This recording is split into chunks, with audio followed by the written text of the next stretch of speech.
This panel is proudly sponsored by FlexJobs.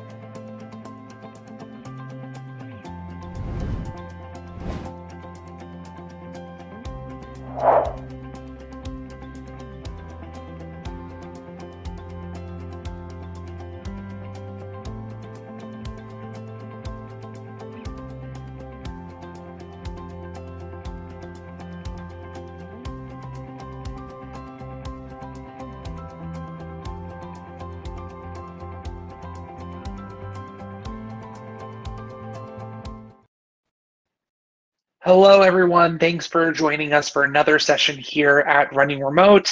I'm Mike, one of your two MCs for the day, and I'm so excited here to introduce the next session. Before I do that, a little bit of housekeeping. We encourage you all to please take a moment to update all of your profiles for better networking results. Speaking of networking, if you're looking for one-on-one video chat, Roulette Networking, it's open at all times on the Hopin platform. And if you're looking for some more of the group networking opportunities, check out Remo, which is our other networking app that we're using. Without further ado, this next panel, Managing a Remote Workforce, Why Exceptions Have Become the Rule, is sponsored by FlexJobs.com. Running remote business doesn't change this universal recruiting truth. If you want to compete for the best talent, you go where the best talent is. And with more employers adopting permanent remote operations, competition for experienced remote workforce talent is already getting more fierce. This is where our friends at FlexJobs enter, who have been helping employers recruit remote workers since 2007. FlexJobs is known for being where highly qualified and vested remote work candidates come to find the best remote employers with whom to advance their careers. Thanks for that little bit of sponsor shout out. Without further ado, here's Boron, who's the CEO of Pangian, and I look forward to coming back in a little bit with some questions from the audience. Thanks so much. Thanks so much, Mike, and thank you so much for all the organizers at Running Remote for really creating this awesome conference for remote workers in the world and bringing all of us together, enthusiasts of remote work, but also everyone else who, because of current circumstances, really had to adapt to this new environment. And I think as we progress forward, I think we all agree this is going to be our new normal. Remote work is here to stay one way or the other. And I think it's more important than ever that for the first time, we actually focus on creating standards and proper frameworks so we can all work effectively, happily, but also pay attention to potential exceptions that may become the rule. So to help us answer all of those questions and really focus on what is the next way going forward, we have an amazing panel. My name is Boron. I'm the founder and CEO of Pangian. We're a remote community and remote network for remote workers around the world, currently with over 100,000 remote workers from over 200 countries and territories in the world. And on the panel today, we have Sara Sutton, CEO of FlexJobs, joining us from Colorado. We have Mauricio Morales, founder of DailyBot, joining us from Colombia. That's the power of remote work right there. And we have Leah Sutton, SVP Global Human Resources of Elastic, joining us from California. Thanks so much for joining, everyone. And we'll jump in right away to our sessions, and we're going to divide our sessions into two sections. We're going to first start with recruiting and attracting top talent in remote work, and then talk about effective strategies to managing our workforce. So I think we'll start with you, Sara. I know you're managing FlexJobs for remote workers, for employers, and I think the biggest questions we have right now in this day and age is, how do we attract the best talents? Open on your side. You are the expert. Let's hear it. Sorry about that. It's great to be here and wonderful to be on this panel with you all. And yeah, remote work has definitely come a long way this year. Kind of unprecedented and exciting in a lot of ways, although the reasons for it horrible. We're really excited that remote work has come in and is in the forefront, and employers and organizations such as those on this panel who've been doing it for a long time can help a little bit. So when it comes to recruiting talent, especially in the US, we've had a real crunch on talent lately, which is quite interesting. But there are a lot of tips around this, and paying attention to the whole experience from when the job seeker is interacting with your job posting and all the way through to when they're on-ramping. The simple basics of job postings is really talk about what you want. Talk about the traits that are important. Talk about the culture elements that you can screen for in a job posting in some ways. Things that, whether you're in person or remote, the character traits that would be important for success in the role. And I think that's really important, again, from the job posting and through the interview process, asking questions that will pull into that culture and fit and set up the candidates for success. There are also, just areas to really be attentive to with your brand, and making sure that that you can bring people in and understand that they are going to have metrics and management expectations, and be very clear in the platforms and skills they're going to need. Allow them to ask questions and see how their proactive communication skills can really lend themselves to the culture. So those are just a few tips to get us started, I guess. Awesome, Sarah. Great tips. And I think the next one I'll move to Leah. Leah, I know Elastic is all over the world with employees in 140 countries in the world, you mentioned. Only 40, not 100. Only 40. What are some maybe ways that you have found the best way to hire top talent around the world? Sure. I mean, I think that, we like to think that we'd had a bit of a competitive advantage because we've been hiring this way since the inception of the company, right? And a lot of companies this past year got smart to the idea that, gosh, maybe you don't have to be in one place to get the best people. But I think reflecting a little bit on what Sarah said, we've always focused on saying, hey, great talent is everywhere. It doesn't necessarily need to be in the Bay Area or in a big city. It really can be, wherever people want to work and do their best work. And so from the outside of the company, that, when we started, I think when I started, we already had people in 20 countries rather. Really making sure, I think, getting our brand out there. So going back to what Sarah said about brand, we've focused, particularly in the last couple of years, a lot on our talent brand. So because we're an open source company, from a developer perspective, people knew who we were, right? We were developer focused, the community is large. But then as we grow as a company, thinking about what does it look like to get, to build your go-to-market team? What does it look like to build your other teams? Getting our voice out there in a really authentic way was super important. And so we've spent a lot of time in a very scrappy way. We don't have a big talent brand team, but really focusing on what are the voices at Elastic that we want to amplify, and how do we do that effectively? So LinkedIn has been we've used that a lot. We do a lot of blogging. So blogging, having our employees across the world, talk about their story, why Elastic, and then getting those stories out into the world. And I think that's really helped speed up our efforts. And so going from 20 countries to 40 countries, and we're also in 48 states in the US, so really spread widely across the US, not just concentrated in the Bay Area or in other major metros. So I think that's had a big difference in having people understand, we're over 2,000 people now, so you get a lot of momentum as you grow. But being clear about, listen, we believe, distributed work, like distributed systems, creates resiliency. And so that's been a tenet of how we've thought about work and where our people are for a long time. Perfect. I hear blogging. That's definitely exception. That is going to become the role to really create that brand. And Mauricio, I'll move to you. I know you've been traveling around the world as a remote worker and now founder of DailyBot. What are maybe some ways you've noticed that maybe are not really a standard, maybe exceptions, maybe just different ways to attract that talent? Sure, thank you, Mac. So I think the landscape is very competitive right now in terms of remote work, because like any small company today is actually competing with big brands that have this reputation and power to hire. So I really agree with what Leah said about branding and writing a lot, creating great content about how you work, how your culture is, I think that's really important, and even more for small companies that are getting into this.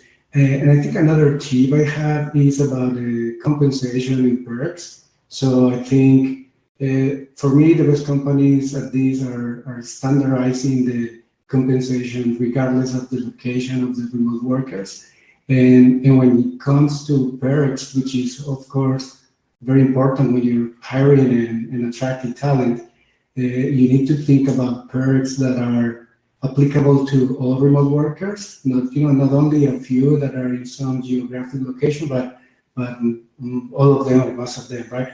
So I think for me, those are key tips. And of course, I'm a technical founder and I like computer science, so I think tooling is also great. So there are good hacks, there are tools out there that let you use artificial intelligence to analyze a job description and define whether the job description is actually neutral in gender, if it's including, like all the diversity components, if it's attractive. So I think using tools like these is a great way to start and process job description before you start sharing them out there. That is awesome, Mauricio. I think you are touching on a very important topic that I hear coming up quite often, which is standardized compensation packages. I would love to take opportunity to throw that question to our audience. So if you are in our audience in the chat room, what do you think, what are the best things that for you working remotely would be the most attractive when you are potentially evaluating your potential employer, right? Are we talking about standardized wages? Are we talking about benefits?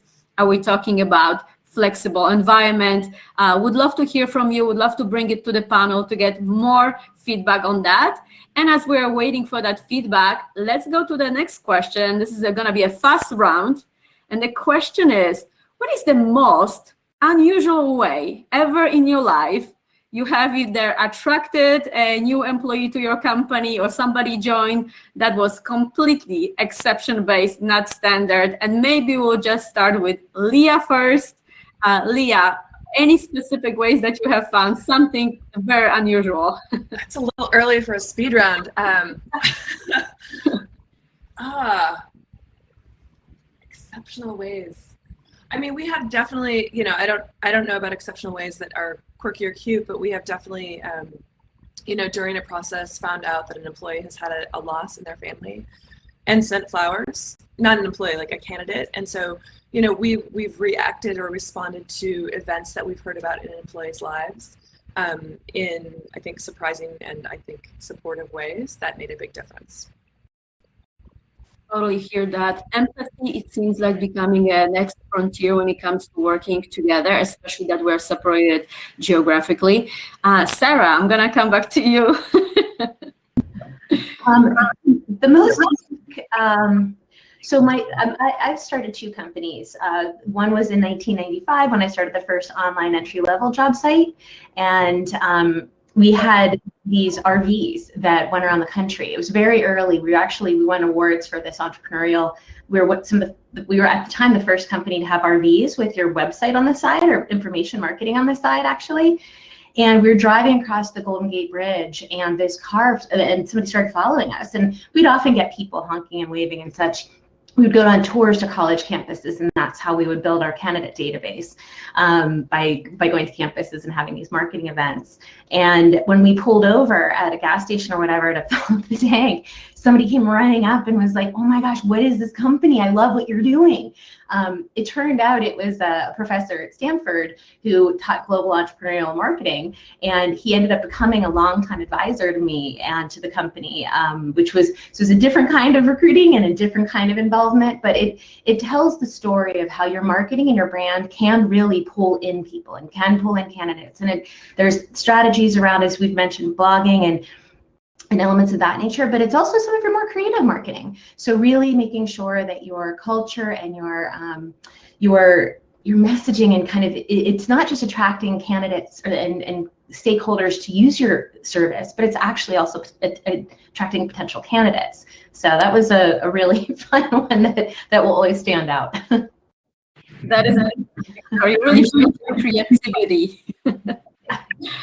Awesome. Mauricio, any cool stories that you have really joining different companies or hiring exceptions to the rule? Yes, and I think there was an exception. So we were running some product interviews. We talked to users a lot, right? While we're building the product. So we were doing this group session, and there was a person that engaged with us in a very deep level, right, about the product. And so it was so great because after the actual interviews, we started getting essays, like writings about how the product could evolve, and they were sharing a lot about how they like the culture of the company. So it was so great because we did exchange a lot of ideas, but it was very unexpected. We weren't hiring at the time. But then when the person said, I want to join the team, is there any opportunity? I think the decision was already made, like we already knew that the person was going to be great for the team. That is fantastic. Yeah, another creative way, right? You never know when that next team member that could be awesome for your company is. On my side, I had a story when I was here on the tram in San Francisco, going for a little weekend trip. And I was sitting next to someone. We started talking, and it turns out he was an awesome engineer and looking for interesting opportunity, and we connected right away, and that's it. It was as simple as that. So from my perspective, and I think, Sara, your story is really kind of exemplifying that, Mauricio as well, that really talking to everyone, really being interested in what they're doing, and you never know when that connection happened.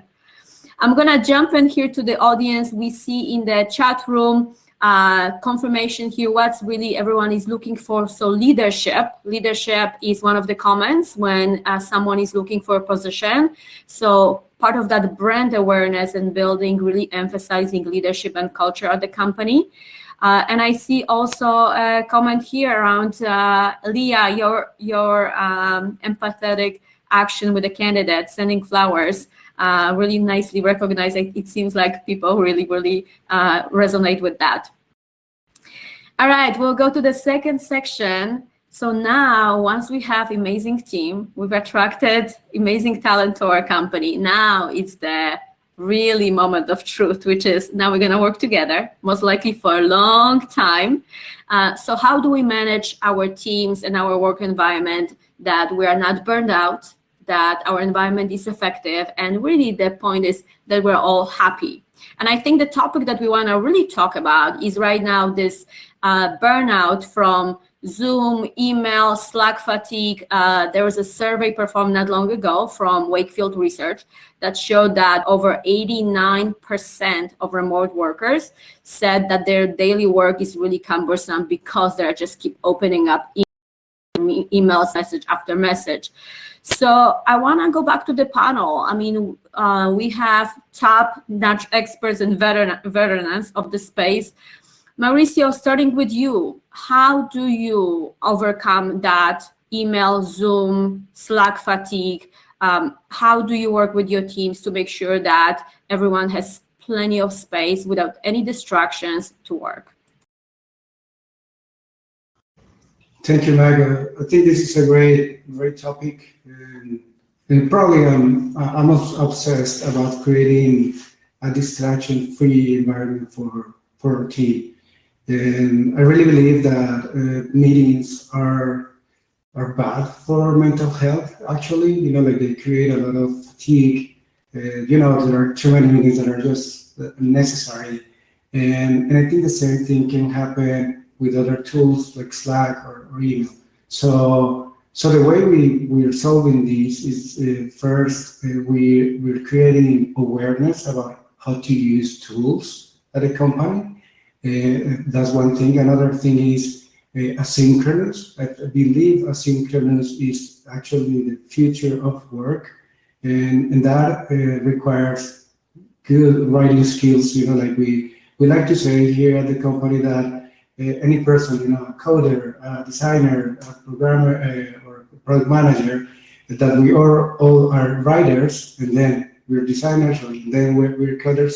So we want to have people who really want to type, and do great communication that way. And this is what actually let us create DailyBot.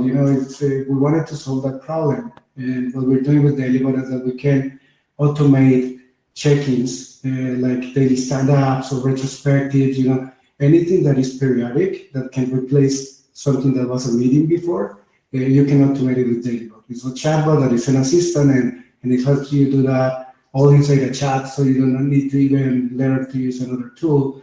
And we have customers that they were having like 8 fixed meetings per week with their team, and now they're only having 1 meeting, So they created this distraction-free environment, and the thing here is that it creates a more motivated team in the end. When people have all that freedom to just dedicate time on what matters to them, and not just participating in meetings. And just one final thing here, it's about also creating a good culture about meetings, so that people first, they schedule good meetings, they provide good information, they're aware of who should be the participant, and then also letting participants to decide whether they can maybe they're not adding value to a meeting and they just have to go out and to see, and that's not gonna look bad, it's just fine, right? So I think creating that as part of the culture is also important. Totally agree, especially with setting up who is supposed to be in the meetings. Do we have to all be there? I think we all experience that. I'm going to move now to Leah. And Leah, I'm so glad we have you on the panel because I know you wrote an article helping Elastic employees avoid pandemic era burnout.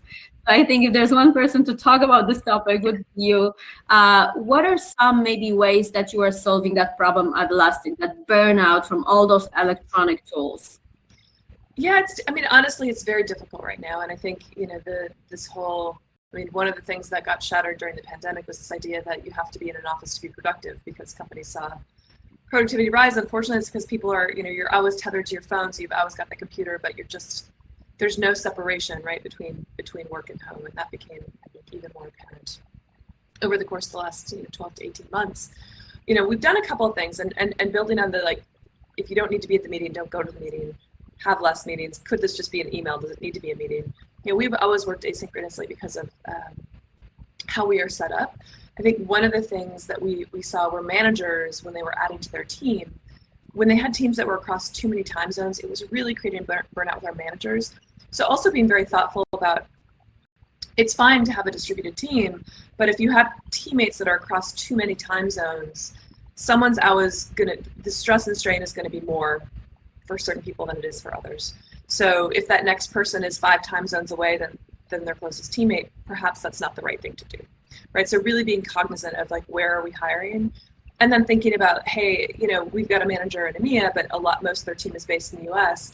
That's going to just cut into their time in a really deleterious way, right? Because they're always going to be meeting in the evenings. They're never, it's just hard. So we saw that was a bit of a problem. So being thoughtful about where you're hiring. And then I think for our whole population, over COVID, we've done a couple of things that I think that have stuck and I think will be good things going forward. One is we gave people 2 Fridays off a month. So we call them shut it down days, and it's not necessarily every other Friday. It's just we look at what works best for our field team, what works best for our finance team, kind of how does this work most effectively. And that's really had a huge impact. I know for me that today is actually a shut it down day. So this is my only stop for the day, which is great. And then really focusing on what are the mental health resources in particular that we have for our employees. So we have Ginger in 25 different countries. We've got Leah Health in the US, and then we also have a global EAP that's available in local languages. So that's something that we had the EAP and we had Ginger and Leah on our roadmap from a benefits perspective, but we actually accelerated pulling them in just because we saw such an increase in mental health challenges with our employees given the situation.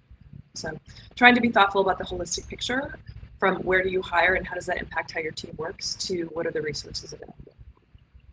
Fantastic. Love that alignment. So there are so many companies right now with employees all over the world or different time zones, and then how do you solve it? But just really aligning the management and the groups that are working together. And love the idea of Fridays off. Who would not love it? I think that's gonna be my next on my agenda to do. Sara, we'll move to you. You are managing a company for remote workers, with remote workers. What are some ways you found to manage that email, Slack fatigue, Zoom fatigue for your team? Yeah, I think that at the core of it is be human. Think about the whole person a little bit and take a pulse. You know, from the beginning of the pandemic, we created a quick spreadsheet to pulse check what's the local challenges facing people, and with what they were willing to share, whether it's schools were offline and kids were, or schools were online and kids were at home, or what have you. But and I say that because if there are any other reasons in the future, whether it's weather related or other reasons that we have to, and organizations have to go and work remotely in a way that they don't normally, take a pulse on your people and find out what's happening. We also did, for the last couple quarters of last year, we did every other Friday off for a while. And because of the same reason, we were sensing that burnout, and it did help a lot. Actually, it was very appreciated. But truthfully, probably the biggest thing for me is a little controversial in this audience, but you know, in the first 3 months of the pandemic, I had more video meetings than I had in 13 years. We've used Zoom forever, but we are not a video first company. We have never been fully remote. We've been for 14 years, but I don't believe that video first is the best for everybody. In fact, I think it's exhausting. I think by doing it, you're often missing a lot of the benefits of what working remotely can be. And I'll also say, especially, there's some gender differences there too. For a lot of women, they feel more, it takes a little bit longer to get ready. And that's okay, but like, I'm a working mom. I have 2 kids at home who are getting ready to go to school right now, and I don't shower every day, you know? I hate to say it, but so some days I just don't look great, and I don't want to be on camera. And I also, it's exhausting. It's sometimes really tiring to be online all day. So I really encourage companies to not do that as a default, or to pulse check their teams and genuinely ask whether people feel that it's beneficial or not. I mean, I think when there are meetings where you're meeting people's eyes and you're really talking to them one-on-one, fantastic. But if you're in a meeting and you're all just, you know, kind of looking at your other screen and it's just to be there, really ask why. You know, I'm at the core of everything with remote work from the beginning of, so I've started 2 companies, and one was an on-site company that I did start to integrate remote work back in the 90s, and then one is now that's been a remote forward company all along. And you have to really conscientiously, as Leah was saying, conscientiously think about why you're doing what you're doing. Is it arbitrary? And if it's arbitrary, don't do it. You know, find out what is the real benefit of integrating these tactics and elements for your team. And that ties with what Mauricio was saying around who's invited. Are you just inviting them because it's arbitrary and you think you should? No, find out the real meaning. And that goes back to the core of any good business, I think. So just really being strategic and thoughtful. Some great advice and great on video versus no video. I just have to say, Sara, I could not agree more. And I will tell people, like, make it a phone call. Are you looking at content? Go for a walk. Like, really take advantage of that. But I wholeheartedly agree. Like, Zoom is exhausting. Yeah, I was talking to Liam the other day, and I was at the first running remote in Bali a few years ago, and he said that I was the first person who had ever told him that, and he was really shocked as a remote company that had always assumed that always use video. And since then, he said that he has actually kind of polled lots of other leaders to ask what they do, and he's found that people do lots of different things and they get the same productivity and the same results. And I just do encourage people. I've talked to a lot of companies on the broad spectrum, because FlexJobs works and helps companies from Fortune 500s down to startups, and they're hiring and recruiting. And we've been consulting with them. Not everybody's going to be remote first. I mean, that's just the bottom line. And a lot of the companies that have tried to transition from being in person to remote by force this year, essentially, under duress, they're trying to grasp at what the most like seemingly similar thing is, and so they've gone so strongly to video. But I've talked to so many people who are more exhausted from that approach, and so especially for the companies who are doing hybrid, I really am encouraging them to rethink it now that they're moving past the pandemic and the need and the force to do it, and really why they want and it's beneficial. So that is awesome. For us at Pangian, one of the key things is really full flexible work schedule where people work whenever it's convenient to them, when they're most effective, more efficient, the most energized. We usually have a maximum 1 to 2 meetings per day, usually one, only quick check-in, making sure that everybody is good, ready to go, there are no questions, everybody is comfortable, and with just full flexibility. And I think we're also trying to change association of what we think about meeting, because so often at work, especially remote work, we think meeting is something to do with work. So for us, we often do a quick meeting just to learn about how is your life? What did you do over the weekend? Did you hike a mountain? Did you swim the ocean? What fun things you did with your family? And we kind of connect on a human level. There is no work interaction whatsoever. It's just us hanging out as friends. We're trying to introduce like more human connection to our work. Sara, you mentioned something very important with your concept of no video. You mentioned actually concept of diversity in a workforce. And that applies both to hiring, but also now to managing your workforce. So I'm kind of switching the topic on diversity, and how do we now, when we are increasing diversity of thought, diversity of gender, diversity of background in our environment, how do we make our environment inclusive in that? It seems like no video is part of the story, but maybe some other ways that you have found and you are doing that at FlexJobs. I think it's kind of been an inherent thing. I mean, diversity, you want people, you want a diverse workforce. So you want it that, again, starts from recruiting and all the way up. Being intentional about it, posting with boards, or this past year we use our service, of course, to recruit our talent primarily. But this year we were a little overloaded because we were hiring so much, and so we outsourced to a great organization called Avra Talent that does remote recruiting and kind of supplements your HR ops and resources. And we communicate that with any of your HR partners, saying I'm really emphasizing diverse recruiting and to get more diverse candidates, both globally or what have you. And so I think starting from the beginning is really important, and that again ties through the on-ramping. I mean, how you integrate people in the culture is how sets the foundation for how welcome and how open and comfortable they'll be.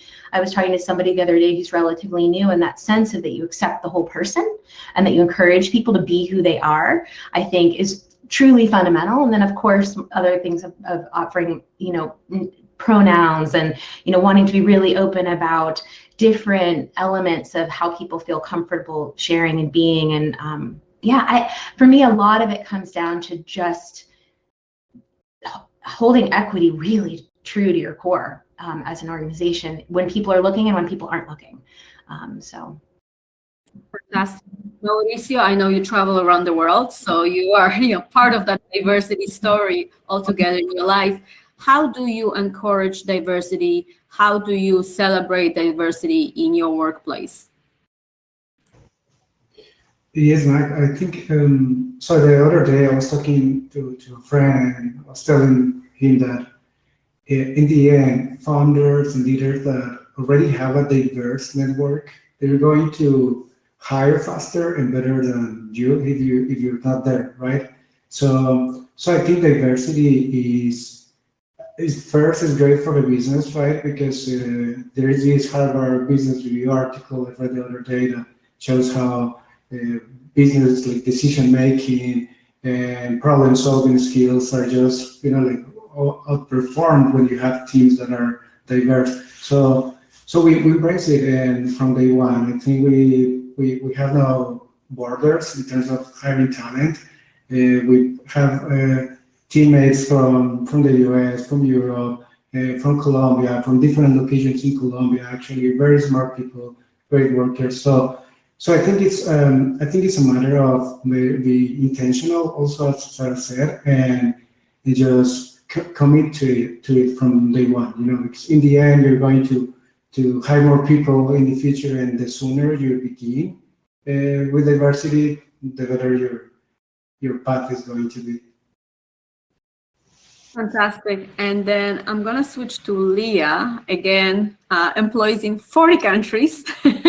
So I'm sure a lot of diversity. How does Elastic really look at diversity? How do you maybe adjust your systems and processes to make sure that that's being acknowledged and promoted? Sure. I mean, it is, one of the things that I've grappled with over the years at Elastic is how do we talk about that globally, right? Because what you talk about maybe in the US might be different from Japan or France or the UK or Australia. So having a very global view, I mean, it's interesting. We have people in 40 countries. We have almost nearly 100 nationalities represented, dozens and dozens of languages. So you have this incredible cultural diversity, right? But at the end of the day, there are some measures that you want to look at. It's just like, hey, how does this look when we dig a little deeper? And we've done a couple things. I think one of them is we finally came up with kind of what are our aspirational targets as a company, and how do we want to think about that to really force attention to places where we were falling behind. So, when I started, I think we had 18% women and non-binary globally. Now we've just hit 30%, but we were very focused on that. But then if you start to look at intersectionality, and we've brought in a lot of, great, we've done great in women in leadership. Well, it's all white women, right? So that's not necessarily as diverse as we could be. So starting to talk about it in a really broad way. But I think also when we define diversity, we've really pushed people to think like people are not diverse, teams and organizations are diverse. And so having this frame of, otherwise you're othering people and you're like, well, I need to hire someone diverse on my team. Well, that's the wrong framework. So how do you think of your team as a whole? And so talking about balanced teams, and I think Atlassian really started this balanced team concept many, many years ago. So when talking to a hiring manager about when you're hiring your next role, what's the composition of your team look like now? From a gender perspective, from a race perspective, from a neurodiversity perspective, from a, function perspective, like where have people come from? Has everyone come from Salesforce, or do you have people from different kinds of companies, different kinds of verticals? So really taking this very holistic view. Now, are we perfect at it? Absolutely not, right? I think that's a work in progress, but having the conversation starting, from the recruitment level, kind of in a bottom-up motion, but also at the leadership level from a top-down motion saying, hey, we are committed to these things. And, this is the first year that we've had corporate goals in terms of very specific areas. And we smashed them, and it was fantastic because people got really focused on the things that were going to shift the dimensions of the team, right? So thinking about it in that way, and I think just getting people's heads around, like, we have to stop talking about like, I need to hire someone diverse on my team. No, you need to have a diverse team, and that means something very different. And so how you use language is really important, and trying to emphasize that across the company. Awesome. Completely agree. Here at Pangian, we have now a network over 100,000 people from over 200 countries and territories. So diversity is kind of built in what we do. And specifically at Pangian, within our internal team, what we try to do, we try to flip the equation. And we, instead of looking at diversity as something, that we need to keep making better, we try to celebrate it. So pretty much in all our meetings, we are on purpose targeting conversations around what's different about you. I want to learn. How do you do things? We know there's no one way to do things. There are millions of ways, and keep learning from each other and just really pulling that uniqueness out of everyone and celebrating it at every single moment, what gives everyone permission to be your unique self and different self and celebrate that. With that, I have a question from the audience. Very cool question. And the question was around how do you nurture psychological safety in work environment? And I think that goes to diversity as well. Let's start, Leah, with you. I know you have a lot of great systems at Elastic. How do you do that? Candidly, I think this is something that we are not as good at as we could be, and are really, really trying to learn. So helping, different teams come at it different ways. And so, you just talking about like, hey, what are the things that are different that make you special? We've also sort of focused on like, what are those points of connection? So, how do we talk about going back to intersectionality, like where do we intersect and how do we sort of draw that out? Because that helps people feel like, okay, I've got this connection. I feel safe. I feel part and connected of whether it's my small team or the bigger function or the whole company. Finding those points of connection are also really, really important. We've got a program called Better Conversations Every Day. And that's really about, having better conversations through better listening. to help create that better sense of psychological safety in teams. So these are a lot of new things that we've rolled out, but we are seeing, I think particularly over the course of the last year, where we've hired hundreds and hundreds of people that have never met anyone in person on their team. And so I think this is one of the other challenges of, being a remote or a hybrid or a distributed company. There is something about that in-person connection that cannot be replicated, no matter how hard you try, no matter how creative you are, being in a situation where you never meet in person. And so what we found, particularly where teams have had the opportunity to spend time together, because we have a sort of globally, we'll get teams together during the year. You've got people that have met each other in person and people coming in that have never had that opportunity. And we do see friction and tension. And even, I will use my own team as the example. My leadership team, we haven't seen each other in 18 months. And, people things are a little stickier. There's friction where there wasn't friction before. So there's these interesting things. So really taking that time to step back and say, okay, what's going on here? How do we address this? How can we have these better conversations is critically important. But again, it's something that I wouldn't say that we're fantastic at. I think we're getting better at and being very conscientious about, like, this team isn't working well because people don't feel like they can have their own voice, that they can, we have a survey question, like, I can voice a contrary opinion, right? I feel safe voicing a contrary opinion. And we monitor those questions really closely and sort of dig in when we see lower scores there. But is it something we're fantastic at? I would say getting better at, and certainly getting better at identifying, but it's tough, and it's really, I think, harder, possibly harder in remote teams where you don't, there's something just casual about getting together and having a cup of coffee or having a glass of wine that makes a difference, right? So it's impossible to recreate that perfectly in a remote environment, but how do you think about ways to do that the best way you can? Fantastic. Like your communication, listening. The two patterns here. Sara, will move to you. What are some ways to really encourage that psychological safety in a work environment that you have found in your company? Yeah, I think, I'll point out, and with all due respect, because I think that there are a lot of really important HR areas that we need to have guidelines around. And so, and Leah touched on a lot of those wonderfully. One thing I want to caution, though, is that people assume that being in person is perfect. Like that there's even in our words, like some terminology that, like, being in person for people, that is where the connection happens. And I actually would say that for some people, that's not the case. Sometimes there's clickiness, there's office politics, there's a lot of negatives that can also go along with in person. And I bring that up not to, mostly just to emphasize that, again, there's some environments that are really fantastic for psychological safety, and those really come down to I'll lead with love, model good behavior, treat people well, and I think that does come from the top. I think it comes from, people have different levels of comfort with this. However, for example, I had a choice 5-6 years ago when I was getting divorced, and I was going through some fairly traumatic events around that.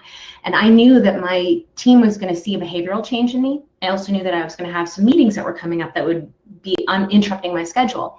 I had a choice at that moment as a leader to be open with some of my direct reports and to convey that I was going through something challenging and that I needed their support, and that I needed help. And there are different variances that people and leaders can do this, depending on how you feel comfortable. You don't have to disclose personal information per se. It can be as simple as saying, I'm going through something difficult and I'm going to need help. So modeling that wording, modeling that, you can instill a certain muscle memory and culture into your organization that really comes down to just, again, supporting each other as humans, which at its core creates this fabric of psychological safety. And after I did that, there were a couple of other direct reports I had who had gone through some challenging circumstances of their own, and they told me later that my sharing that helped them feel comfortable. They would have never done that. They had never shared anything like that in a workplace or with a boss before. And again, it's not about the details. It's not about that I need to hear it's about feeling comfortable to say you're not sure, that you're struggling, that you're, all of that creates a really healthy psychological safety. And then yes, layer on HR parameters around that and feedback loops with performance management, and all of that's wonderful. But at the core, I think it's kind of lead with love and model good behavior.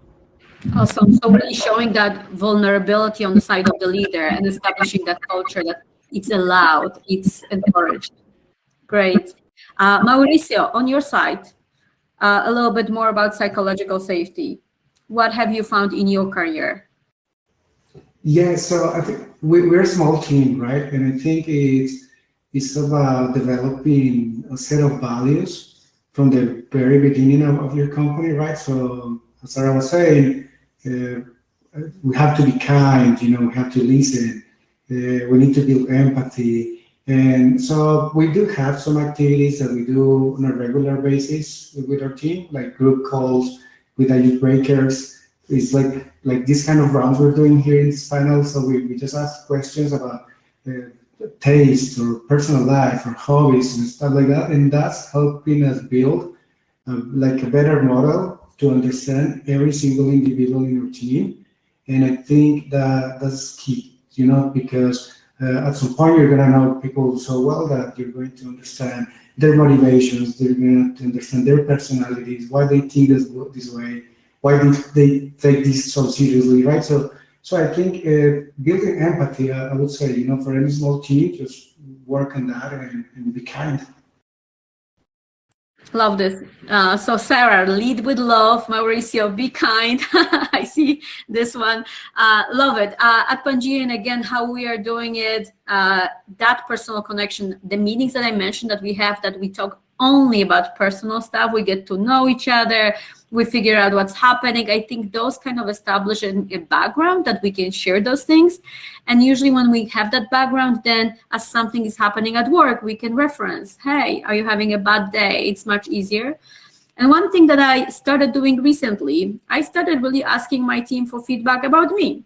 And I said, what am I doing well, and what would you like me to improve? And I think I really wanted to focus on me to improve, to be a better leader, but I saw it really kind of transpired with the team, that now team is open to ask, what am I doing well, what I'm not doing well?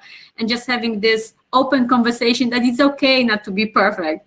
It's okay to make mistake. It's okay to be, having areas for improvement for the future. So we're trying to do that. Awesome. We have about 10 minutes left. This has been so far a fascinating conversation. I'm going to quickly come back to Leah. Leah, we have a question from the audience. For your Friday off meetings, no meetings, no awards. The question is, are you doing it all together as a company, or are you rotating team? Is the whole company shut down for Fridays, or are we rotating team there? That's a great question and a really important distinction. We all do it together. And I think one of the things we talked about is, you could do a no meeting Wednesday or no meeting this or that.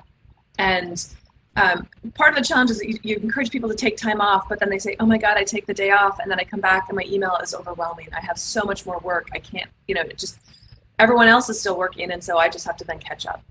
But by having everyone take it together, the email quiets. I know I'm going to wake up and I'm not going to have a full inbox on Monday because everyone else is off. And so for some people, it might just be like, hey, I just need to take the day to actually get through my email from the week.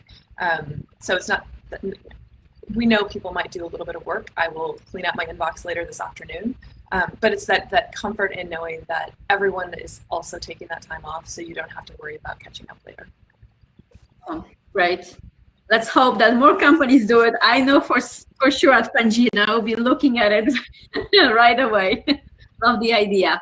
Awesome. I'm going to switch again to the audience. Another cool question from the audience is about onboarding. So as we talk about creating awesome environment of engagement, removing that fatigue of email, Slack, having this awesome culture where people feel safe, the question is, how do you start that culture with onboarding process? What kind of onboarding process do you have right now? And maybe some specific things about onboarding process that you found that really encourage this awesome culture that you are building in your company. Let's start with Sara first. Sure. Yeah, I'll share one thing small step before onboarding is there's a question I ask in the interview process that's a little different, but I love it, and I've asked it all for 14 years now. I ask people what 5 words they would use to describe themselves, or how a loved one would describe them. And I do this at the very end of an interview, and it just helps to show kind of what shines through for their whole person, and that really does carry through in integrating when you look at your core tenets or values, if they align early on. So that's just something that, right, the step right before, and then during on-ramping, I think as an organization, you have to be organized, be thoughtful, don't be messy, like really help people, set them up for success, don't overwhelm them in a way that, obviously starting a job can be overwhelming for some people, so you really want to be careful, caring in how they are given information, be as clear as you can, provide opportunities for questions, also make them feel welcome. Doing a welcome announcement on an in-house Slack or whatever platform you use. We send a care package with team backpack or different swag for the company to make people, to have them receive something in the mail, especially as a remote company, so that they feel special and just felt included.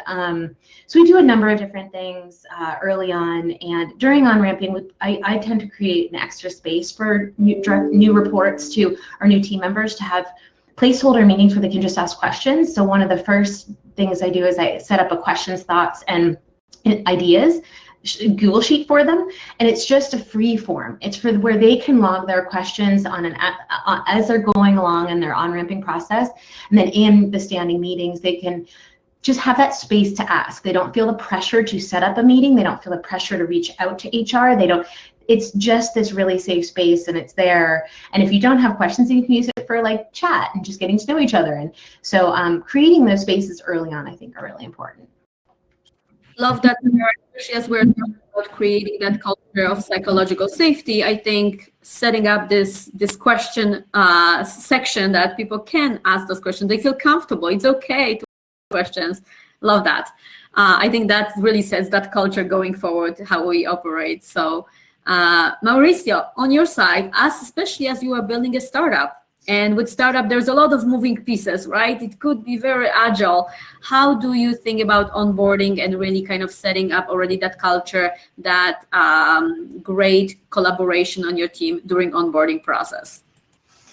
Yeah, so I think a great advantage for remote workers and remote companies is that because there is a lot of written communication, you already have a lot of resources online, and that's going to help you onboard teammates faster, than any regular company. So I think that's a great advantage, and we have to take that and embrace it, right? One of the things we do is that we have like a creative Trello board, which is like an asynchronous self-onboarding for a person. So it's super cool, like you have different columns about culture, values, the cool project we've done, I don't know, hobbies people have pursuing. So like you get to know a lot about the culture, the projects, etc. And we also do a asynchronous program for onboarding. So it's like, imagine that you get a document that is collaborative. So you have the new employee being a participant in defining how they want to be, working on the first 30 days of the company. The team gives feedback to them. No meetings, it's all asynchronous. It's great.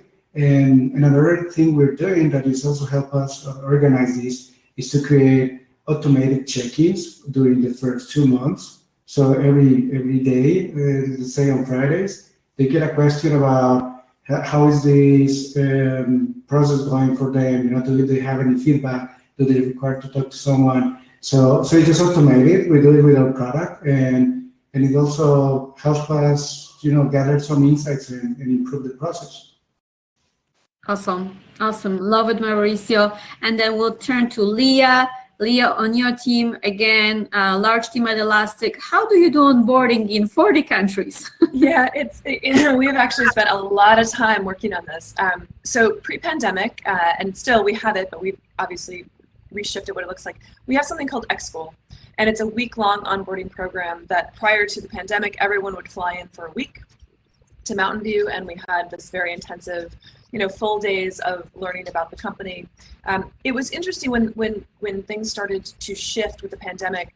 We had the opportunity to really recast our whole onboarding and what that looks like for new employees. And so our X School is now fully remote, obviously, but we shifted from having just like everyone come in and talk about their function and have it be kind of this very rote thing that had gone on for a long time, to making it very focused on. So the first day is like talking about what makes Elastic Elastic. So Shai comes in and talks about our source code. We learn about people and culture. We learn about our different products. One of the days is called Connecting the Nodes. So we talk about us as being nodes in our whole Elastic cluster. And so we do interactive activities, a lot of breakouts. There's the Elastic how. So how do we work here? How do you be effective at Elastic? And then your purpose at Elastic. So really helping people connect what their purpose is to the work they're doing at Elastic. So we've got, we run it from like 7:30 until 11. So it's pretty intensive. Again, doing the best we can with time zones, but making sure we're being very systematic, intentional about how do we introduce people to who we are, how we work, what our products are, what it means to be here, what we want you to feel while you're here. And Sarah, I love that you mentioned that exercise that you do, because we actually do that live using a word cloud during our X School and in one of my sessions, talking about, people put labels on you, so how do you label yourself? And we want to, sort of use that. And we actually do it in our survey every year. But while people are at X School, there's a little app and they put those words in, and there's this real-time word cloud that happens. And it's super amazing to see like who we are. It's like, hey, this is who we are. So we've kind of taken that to the next level, and we use that a lot. And then we also sort of do it functionally and by different teams. And it's a really cool tool. So thinking about how to, like, all those elements of what makes you successful. So it's like, you can hear it. I'm just like super proud of what we've done with X School. And it's I think pretty unique to Elastic. Oh, Max, I think you're on mute. So much, yes.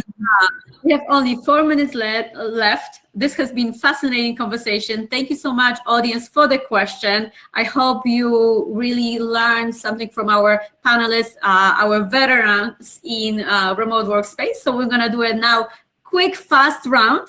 So I'm gonna have a quick question for the panel, one after another, and just with one word, what do you think? And we are going first, remote only or hybrid? Mauricio. Remote only. Okay, Leah. Hybrid. Sarah. Both. All right, next round. Asynchronous or synchronous? Mauricio. Asynchronous. Leah. Async. Sarah. Both. Oh, okay, good. All right, round 3. Zoom, Slack, or email? Mauricio. Slack, asynchronous Slack. All right. Leah. I'm an all of the above on this one. Sarah. I'm a phone and email. Perfect. All right, now we kind of know Sarah what she's gonna answer, but let's go for it. Video versus no video, Mauricio. Both. Depends on the case, yeah. Awesome, Leah. It depends, which is one of our tenets of our source code. And Sarah. It depends, but yeah, I lean towards no. Perfect.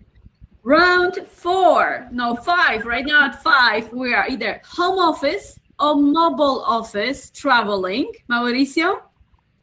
Home office, ergonomy, yeah. Leah? Home office. All right, Sarah. Home office, definitely. Seems everybody wants to be comfortable in their homes. Fantastic. Round 6, your favorite collaboration tool. Mauricio. I would say Notion. Awesome. Leah? I'm stumped. I mean, we're in the Google universe, so probably the Google suite. Ooh, love that. That's mine. And Sarah? Probably the same. Awesome. I love Google collaborations. And final round, your favorite remote team building activity. Let's go with you. Oh, I mean, so many are going through my head right now.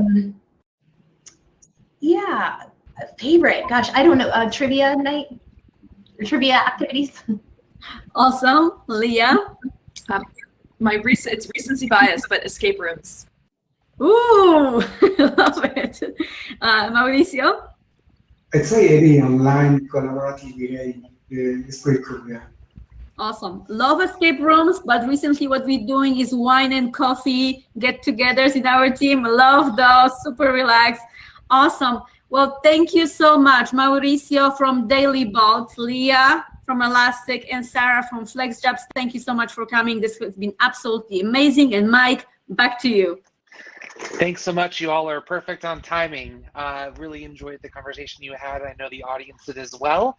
There's a lot more questions I know that we couldn't get to. So audience members, please do feel free to reach out to our speakers and whatnot. Thank you all for being here.